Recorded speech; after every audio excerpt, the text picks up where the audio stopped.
So welcome back to the day 8 of a mega web development series। तो आज की इस वीडियो में हम जो फॉर्म बनाने वाले हैं with the help of HTML।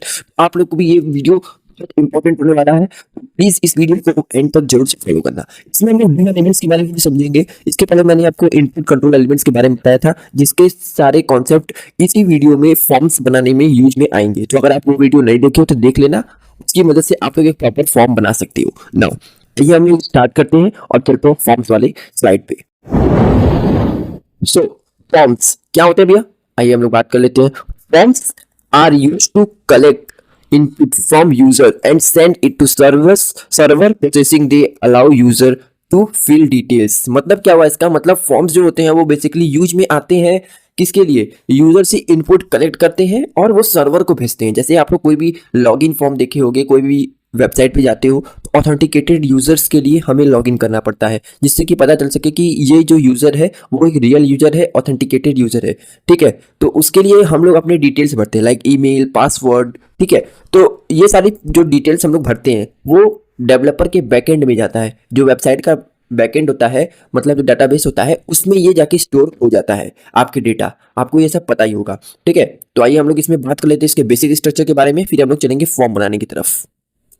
तो देखो इसकी बेसिक स्ट्रक्चर कुछ इस तरीके से होता है, मतलब इसे हम लोग फॉर्म टैग आता है HTML में, उसकी मदद से हम लोग जो है फॉर्म बनाते हैं। ये जो फॉर्म है ये इसकी मदद से हम लोग क्या करते हैं, एक प्रॉपर फॉर्म बनाते हैं। अब हम लोग बात कर लेते हैं एक्शन की। एक्शन जो होता है इसमें बेसिकली आप लोग को बैकएंड में, मतलब कहाँ आपको डेटा डालनी है, वहाँ कौन से सर्वर में आपको डेटा को देना है, जहाँ आपके डेटा जाके स्टोर हो, तो आप लोग यहाँ पे अपने सर्वर का URL दे सकते हो। इसको हम लोग जब ना एडवांस रिएक्ट JS वगैरह सीखेंगे तो उसमें हम लोग सर्वर बनाना सीखेंगे, तो उसी में हम लोग यहाँ पे फॉर्म वगैरह जब बनाएंगे, बैकएंड की चीजें करेंगे, तो इसमें हम लोग ये सब समझेंगे। ठीक है, अभी के लिए सिर्फ आप एग्जाम्पल के लिए समझ लो कि एक्शन नाम का भी कोई एक एट्रीब्यूट होता है, जिसकी मदद से आप लोग जो है बता सकते हो अपने कि कहाँ पे यूजर का डेटा जो है कौन से सर्वर में, कौन से डेटाबेस में जाके स्टोर होगा।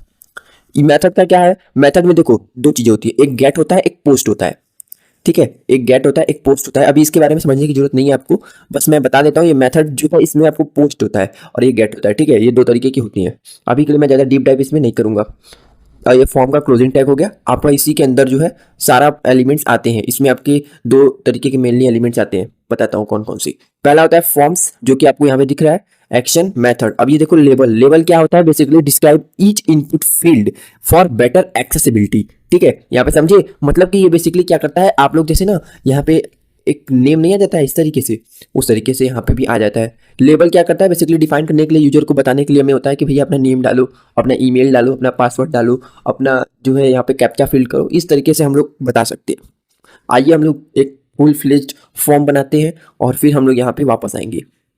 तो यहाँ पे देखो हम लोग आ चुके हैं अपने forms.html वाले में। तो यहाँ पे मैं करूँगा क्या, मैं यहाँ पे सिंपली एक बॉयलर प्रिंट जनरेट कर लेते हैं हम लोग हमेशा की तरह, और यहाँ पर हम लोग बॉडी में जो काम करने वाले वो करेंगे। सबसे पहले आपको हेडिंग देना पड़ता है कि मतलब ये क्या है इसका। सपोज हम लोग कॉन्टैक्ट फॉर्म बना रहे हैं, तो मैं यहाँ पे सिंपली कॉन्टैक्ट फॉर्म लिख देता हूँ। ठीक है, कॉन्टैक्ट फॉर्म, या फिर मैं यहाँ पे कोई भी एग्जाम्पल के लिए लिया हूँ, जरूरी नहीं मैं कॉन्टैक्ट फॉर्म ही यहाँ पे बनाऊँ। ठीक है, आपके जस्ट एग्जाम्पल के लिए यहाँ पे हम लोगों ने कॉन्टैक्ट फॉर्म दे दिया। अब ये के लिए अगर हम लोग का सिनेरियो देखें तो हम लोग जो है सिंपल सा एक हेडिंग दिए हुए हैं, जो कि आपको यहाँ पे लाइव प्रीव्यू में दिख रहा है। अब जितने में ये लाइव प्रीव्यू खुलता है उतने में मैं करता क्या हूँ, यहाँ पे आप देखो कॉन्टैक्ट फॉर्म आ गया। ठीक है, अब मैं यहाँ पे Alt+Z करूँगा, जिससे कि मेरा जो है हॉरिजेंटली में आएगा। आप लोगों ने यहाँ पे देखा, सिंपली आप फॉर्म टैग का यूज करोगे। फॉर्म टैग का यूज करने के बाद यहाँ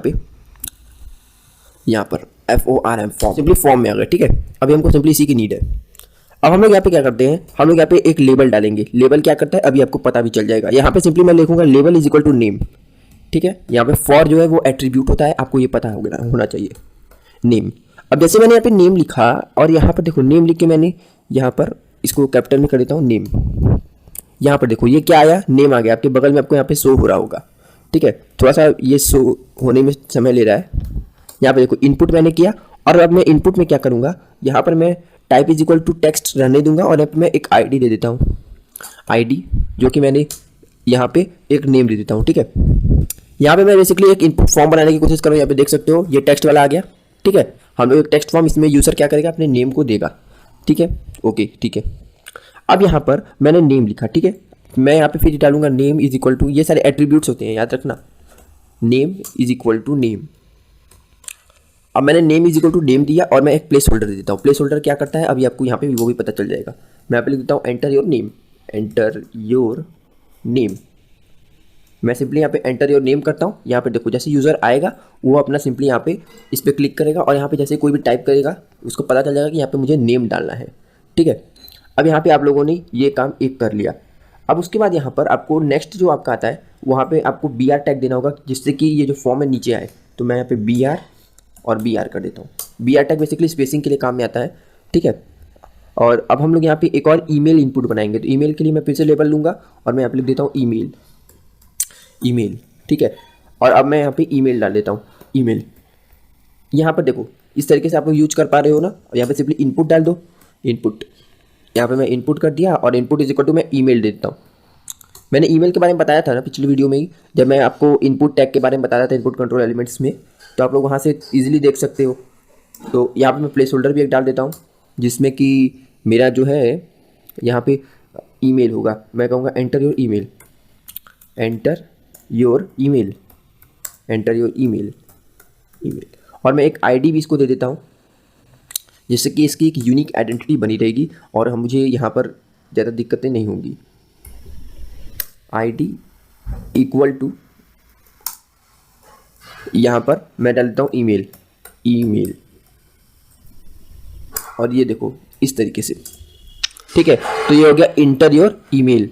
यहाँ पे हम लोगों ने ईमेल डलवा दिया तो आप लोग को यहाँ पे ये मिल गया। अब यहाँ पे बात आती है एक सबमिट बटन की, क्योंकि देखो जब यूजर अपने डिटेल्स को भर लेगा तो उसको कहीं ना कहीं सबमिट करने की जरूरत पड़ेगी।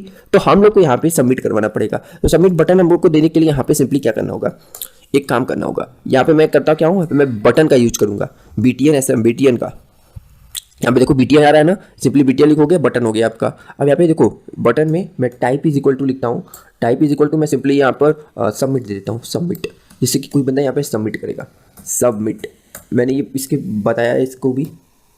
ठीक है, अब मैं यहाँ पे लिख देता हूँ सबमिट, SUBMIT, सबमिट। ठीक है, तो यहाँ पे देखो मेरा एक बेसिक फॉर्म रेडी हो चुका है। अब यहाँ पे आप चाहो तो कुछ और चीज़ों को भी ऐड कर सकते हो। ठीक है, तो इस तरीके से आप लोग फॉर्म बना सकते हो। जैसे कोई बंदा यहाँ पे अपना नेम लिख दिया, यहाँ पे अपना कोई ईमेल डाल दिया, यहाँ पे हैश डाल के @gmail.com और यहाँ पे कोई पासवर्ड डाल दिया और यहाँ पे पासवर्ड डाल के यहाँ पे सबमिट कर दिया। सिंपली उसका जो फॉर्म है वो आपके बैकएंड में आपके डेटाबेस में वो सबमिट हो गया और वो एक ऑथेंटिकेटेड यूजर हो गया। ठीक है, अब इसमें हम लोग काफ़ी सारे CSS की प्रॉपर्टीज यूज करके इसको और बढ़िया बना सकते हैं। हम लोग इसको जो है एक बॉक्स में ला सकते हैं और उसके बैकग्राउंड में एक इमेज दे सकते हैं। ये सारी चीज़ें जो है हम लोग CSS जब सीख लेंगे तब उसके बारे में हम लोग यहाँ पे सीखेंगे। ठीक है, यहाँ पे अभी के लिए देखो इस तरीके से बेसिक फॉर्म आप लोग बना सकते हो। आइए हम लोग चलते हैं, अब समझते हैं डिव एलिमेंट्स के बारे में। सो डिव एलिमेंट्स क्या होते हैं? डिव एलिमेंट्स यहाँ पे देखो, div elements is like a container which are used to group और ऑर्गेनाइज HTML एलिमेंट्स टुगेदर। जैसे मैं बताता हूँ आपको, देखो जैसे डिव ना एक तरीके का कंटेनर होता है, एक तरीके का बॉक्स होता है जिसमें कि जो है एलिमेंट्स, काफ़ी सारे टैग्स, काफ़ी सारे एलिमेंट्स जो है स्टोर हुए होते हैं। आप कहोगे क्यों भाई, हम लोग क्यों डिव में स्टोर करें? डिव का जो पूरा नेम होता है वो होता है डिवीजन, इससे हम लोग डिवीजन कहते हैं। ठीक है, तो यहाँ पे आइए हम लोग यहाँ पे समझ लेते हैं कुछ और चीज़ें। तो इसका बेसिक सिंटेक्स क्या होता है? तो यहाँ पर देखो इसका बेसिक सिंटेक्स कुछ इस तरीके से होता है। पहला होता है डिव। डिव ये क्या है? ये डिव डिवीजन है। इसी तरीके से हम लोग डिव के क्लासेस को देते हैं और यहाँ पे हम लोग को बीच में कंटेंट आता है, यहाँ पे डिव आता है।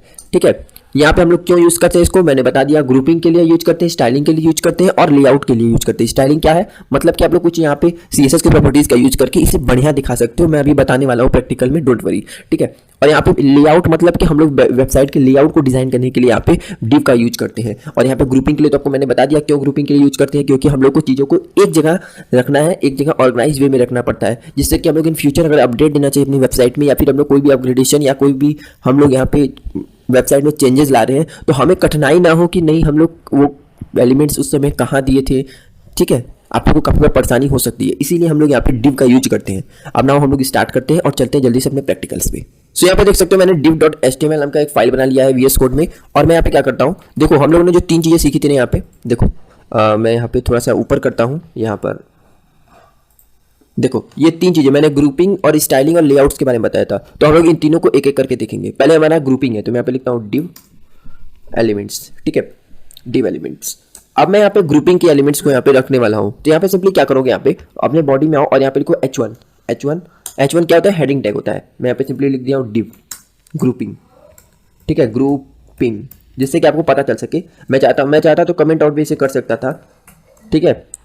और यहाँ पे देखो डिव ग्रुपिंग हो गया। अब मैं ग्रुपिंग में क्या कराऊंगा, यहाँ पे डिव एलिमेंट्स का यूज करूंगा। मैं यहाँ पे लिखता हूँ डिव, और मैं इसमें सॉरी डायर नहीं, डिव डॉट, मैं चाहूँ उसे क्लास दे सकता हूँ। डिव डॉट सपोज मैं देता हूँ एलिमेंट्स, या फिर मैं यहाँ पे एलिमेंट्स कुछ भी दे सकते हो क्लासेस, जिससे कि आपको ऐसा क्लास दिया करो ना जिससे कि आपको याद रहे कि हाँ चीज़ों को मैं दे रहा हूँ। यहाँ पे देखो प्रैक्टिकल पी मतलब पैराग्राफ, मैं यहाँ पे लॉरेम एप्सम का यूज करूंगा। और यहाँ पे देखो, यहाँ पर देखो इस तरीके से आप लोग जो है अपने पैराग्राफ, देखो मैंने डिव में पैराग्राफ नाम के एलिमेंट को जो है स्टोर कर दिया। यहाँ पे देखो दोबारा मैं इसी पैराग्राफ को यहाँ पे रिपीट करूंगा। यहाँ पे मैं लॉरेम करता हूँ, और मैं लॉरेम करने के बाद यहाँ पे 67 लिखता हूँ, या 67 नहीं लिखूंगा, कुछ ज़्यादा ही हो जाएगा। यहाँ पे देखो इस तरीके से, तो मैंने यहाँ पे देखो पैराग्राफ को दुनिया भर के किसी भी टैग्स को आप लोग डिव नाम के एक कंटेनर में स्टोर करके रख सकते हो। अब यहाँ पे चाहो तो आप लोग एक कुछ भी कर सकते हो यहाँ पे, ठीक है। तो इस तरीके से आप लोग यहाँ पे डिव का यूज करोगे ग्रुपिंग के लिए। अब हम लोग बात करते हैं स्टाइलिंग के लिए कैसे यूज करेंगे। तो सिंपली स्टाइलिंग के लिए यूज करने के लिए आपको यहाँ पे स्टाइल टैग का यूज करना होगा। तो हम लोग यहाँ पे एक अलग से टाइटल के नीचे यहाँ पर हेडिंग में ही, याद रखना जब भी हम लोग स्टाइलिंग करते हैं तो हेडिंग टैग के अंदर करेंगे, जिससे कि CSS के प्रॉपर्टीज लग सके। यहाँ पे इस टाइम हम लोग आए, और मैं यहाँ पे क्या करता हूँ, यहाँ पे मैं करता हूँ एलिमेंट्स ELEMENTS डॉट एलिमेंट्स, क्योंकि मैंने डॉट एलिमेंट्स का मतलब क्या हुआ, मतलब कि हम लोगों ने जो क्लास दिया है एलिमेंट्स को वो हुआ, ठीक है। देखो यहाँ पे मैंने class is equal two elements लिखा है ना यहाँ पर, तो डॉट एलिमेंट्स का मतलब क्या हुआ, डिव का जो क्लास है यहाँ पे देखो बता रहा है elements class is equal two elements, ठीक है। आपको समझ में आ गया आई होप। अब यहाँ पर देखो हम लोग यहाँ पे कुछ प्रॉपर्टीज देंगे, जैसे मैं यहाँ पे कर देता हूँ उसका बॉर्डर जो होना चाहिए वो होना चाहिए 2 पिक्सल सॉलिड ब्लू। अब मैं जस्ट एग्जांपल के लिए लेता हूँ, अब ये अच्छा दिखेगा, ठीक है, सॉलिड ब्लू। अब यहाँ पे देखो मैं अभी आपको यहाँ पे दिखाता हूँ एक काम, देखो इस तरीके से बॉर्डर आ गया इसका, जिसमें कि पैराग्राफ जो है ये समाहित है, ठीक है। ये पैराग्राफ देख लो एक बॉर्डर में आ गया। अब मैं इसकी पैडिंग दे सकता हूँ, यहाँ पे सपोज मैं इसकी पैडिंग दे देता हूँ। इसकी पैडिंग कितना दूँ, 20 पिक्सल दे के देखता हूँ, 20 पिक्सल, यहाँ पे देखो 20 पिक्सल, ठीक है। तो बैकग्राउंड कलर BG कलर दे सकते हो आप लोग यहाँ पे। अब बैकग्राउंड कलर मैं यहाँ पे ग्रे देना चाहता हूँ, या फिर मैं लाइट ग्रे दे देता हूँ, ज़्यादा बेटर रहेगा light grey, yes light grey. ये मुझे ऑप्शंस मिल रहे हैं, देखो इस तरीके से, देख लो कितने अच्छे से हो गया ये। आप रेड कर सकते हो, ब्लू कर सकते हो, किसी भी तरीके से आप लोग कर सकते हो स्टाइलिंग। तो इस तरीके से आप लोग डिव को एज ए स्टाइलिंग भी देख के यहाँ पे कितना अच्छा दिखा सकते हो। अभी मैं अगर स्टाइलिंग प्रॉपर्टीज हटा दूँ यहाँ से, देखो अभी मैं इनको कमेंट आउट कर देता हूँ, देखो कितनी घटिया दिख रही है। अब यहाँ पे देखोगे तो ये कुछ हद तक अच्छी लग रही है ना। तो इस तरीके से आप लोग डिव को एज ए स्टाइलिंग कर सकते हो। अब यहाँ पे लेआउट की बात आती है कि हम लोग लेआउट कैसे कर सकते हो। तो लेआउट के लिए आपको मल्टीपल डिव्स भी बना सकते हो, जरूरी नहीं है कि आप लोग एक HTML के डॉक्यूमेंट में एक ही डिव बनाओ, यहाँ पे एक से ज़्यादा भी डिव बना सकते हो। यहाँ पे जैसे मैं यहाँ पे डिव डॉट, यहाँ पे मैंने कुछ और चीज़ें ले लेता हूँ, सपोज मैं ले लेता हूँ हेडर, डिव डॉट हेडर, ठीक है, डिव डॉट हेडर। मैंने डिव डॉट हेडर लिया, और हेडर में मैं क्या करता हूँ, यहाँ पर मैं कुछ चीज़ें यहाँ पे लिख देता हूँ। सपोज मैं लिख देता हूँ यहाँ पे दिस इज़ अ हेडर, ठीक है, मैंने ये लिख दिया दिस इज़ अ हेडर। अब यहाँ पे आप लोग देखो मैंने एक हेडर लिया, अब मैं यहाँ पे कंटेंट नाम का ले लेता हूँ, Ctrl+V और मैं Ctrl+V, इन तीनों चीज़ों को मैंने कर लिया। अब मैं हेडर फुटर कंटेंट लूंगा, फुटर, ठीक है। इस तरीके से देखो हो गया। अब मैं यहाँ पर आपको तीन चीज़ें, यहाँ पे मैंने 3 क्लासेस ली है, एक हेडर, एक कंटेंट, एक फुटर। तो अब मैं आपको इन तीनों को टारगेट करके दिखाता हूँ। मैं देखो मैंने 3 क्लासेस बना ली है, हेडर, कंटेंट और फुटर के नाम से। अब मैं इन तीनों को टारगेट करके देखो कमाल की चीज़ करता हूँ। यहाँ पे मैं लिखूंगा हेडर, ठीक है। हेडर लिखने के बाद मैं यहाँ पे करली ब्रैकेट दूंगा, और इसके बाद मैं यहाँ पे इसकी बैकग्राउंड कलर को देखो क्या करता हूँ, मैं यहाँ पे BG कलर ले लेता हूँ। देखो मैं इसलिए बता रहा हूँ ताकि आपको प्रैक्टिकल सिनेरियो पता होनी चाहिए, और आप लोग तभी अपनी क्रिएटिविटी लगा पाओगे, ठीक है। यहाँ पे देखो मैं लिखूंगा लाइट ब्लू, मैंने लाइट ब्लू दे दिया। अब यहाँ पे देखो इसको कलर मिल गया लाइट ब्लू, इसके बैकग्राउंड कलर मिल गई लाइट ब्लू। अब यहाँ पर इसी में मैं क्या करता हूँ, इसके पैडिंग को भी दे देता हूँ 10 पिक्सल्स। आपको यहाँ पे कंटेंट को टारगेट करना है, और यहाँ पे इसको करना है। यहाँ पे कंटेंट में मैं क्या करता हूँ, इसके बैकग्राउंड कलर को भी मैं क्या करता हूँ, यहाँ से सपोज क्या ले लेता हूँ, लाइट कोरल कलर ले लेता हूँ, मुझे बढ़िया लगता है लाइट कोरल। इस तरीके से मैं इसको भी ले लेता हूँ, जैसे कि आपको पता रहे। यहाँ पे देखो डिफरेंस पता चल रहा है ना, मैंने जानबूझ के अलग कलर लिया है, आपको डिफरेंस पता चलना चाहिए। यहाँ पे मैं पैडिंग भी इसकी ले लेता हूँ, मार्जिन भी इसके सेट कर सकता हूँ, मैं अपने हिसाब से इसको कस्टमाइज कर सकता हूँ। इसके पैडिंग को सपोज मैंने ले लिया 20 पिक्सल, ठीक है। यहाँ पे देखो ये देखो ये कुछ इस तरीके से आ रहा है, इसके 10 पिक्सल्स लिया था, इसके 20 पिक्सल्स ले लिया। अब मैं चाहूँ तो यहाँ पे देखो इसको मैं ऐसा ही करके ना, यहाँ पे मैं फुटर को भी टारगेट कर लेता हूँ, फुटर। अब फुटर जानते ही हो, यहाँ पे स्टाइलिंग करेंगे, सबसे पहले मैं बैकग्राउंड कलर इसकी चेंज करूँगा। क्या लगाऊँ इसकी बैकग्राउंड कलर मेरे भैया? तो मैं इसके बैकग्राउंड कलर को भी जो है लाइट ग्रीन कलर कर देता हूँ, ठीक है। इसकी मैं लाइट ग्रीन कलर कर दूंगा। और मैं इसकी जो है पैडिंग जो है इसमें चेंजेस लाऊंगा। मैं इसकी पैडिंग को कहूँगा भैया तुम 10 पिक्सल्स दिए थे, अब इसमें भी 10 पिक्सल्स कर दो, ठीक है। इसकी पैडिंग को मैं क्या कर दिया, 10 पिक्सल्स कर दिया। यहाँ पे देखो कुछ इस तरीके से दिख रहा है। बीच वाले की पैडिंग क्या है, 20 पिक्सल है, इसकी 10 है और इसकी भी 10 पिक्सल है। इस तरीके से आप लोग यहाँ पे स्टाइलिंग कर सकते हो और मल्टीपल डिव्स का यूज कर सकते हो। तो हम लोग ने आज की इस वीडियो में फॉर्म्स को बनाना सीखा और मल्टीपल डिव्स को हम लोगों ने सीखा। जैसे हम लोगों ने सबसे पहले ग्रुपिंग करना सीखा और फिर इसके बाद स्टाइलिंग करना सीखा। फिर इसके बाद हम लोगों ने अपनी वेबसाइट की लेआउट को कैसे बनाते हैं डिव की मदद से, उसके बारे में सीखा। अभी ये तो मैंने छोटे छोटे एग्जांपल्स ही दिए हैं आपको। आगे चल के हम लोग जब डेवलपमेंट करेंगे, वेबसाइट्स बनाएंगे, तो उसमें हम लोग इसका बहुत बड़े लेवल पे यूज देखते हैं। क्योंकि देखो डिव अगर आपको आता है, डिवीजन मतलब आपको ग्रुपिंग करना आता है, ये तो आप लोग अपने वेबसाइट में और भी सिंप्लिसिटी ला सकते हो और भी अंडरस्टैंडिंग डेवलप कर सकते हो। जैसे कोई बड़े वेबसाइट बनते हैं तो उनमें डिव का यूज होता है, डिवीजन का, ताकि हम लोग एलिमेंट्स को एक ग्रुप बना के एक क्लास में डाल दें, जिससे कि अगर हम लोग एक क्लास को टारगेट करेंगे तो उन सभी में चेंजेस आ जाएंगे। मुझे पर्टिकुलर एक एक एलिमेंट को टारगेट करने की जरूरत नहीं पड़ेगी। इसका पहला फायदा ये होता है। दूसरा फायदा ये होता है कि हम लोग जब भी चीज़ों को क्लास देके अगर एक ग्रुप में बनाए रहते हैं तो हमको याद रहता है कि हाँ हम लोगों ने ये चीज़ हेडर में दिया है, ये चीज़ हेडर के लिए काम में आएगा इन एलिमेंट्स का। तो अगर हम लोग इन फ्यूचर में अपडेट करना चाहे अपने हेडर में तो हम लोग इन्हें अपडेट कर सकते हैं। तो ये सारी बातें मैंने आज बताई, आपको फॉर्म्स बनाना भी सिखा दिया, ठीक है। तो ये HTML की मदद से आप लोग फॉर्म्स बनाए हो, बहुत बेसिक था। अभी इसका कोई यूज भी नहीं था, इसमें कोई ना सबमिट बटन काम कर रहा है ना कुछ काम कर रहा है, क्योंकि अभी हम लोगों ने सिंपल चीज सीखा है। सिर्फ अभी हम लोगों ने ये सारी बातों को सीखा है कि भाई HTML होता है, इसमें भी कुछ फॉर्म्स नाम का भी टैग होता है जिसकी मदद से हम लोग फॉर्म्स बनाते हैं। इनपुट टैग होता है जिसकी मदद से हम लोग यूजर का इनपुट लेते हैं। तो ये सारी बातें हम लोगों ने सीखा इस वीडियो में, ठीक है।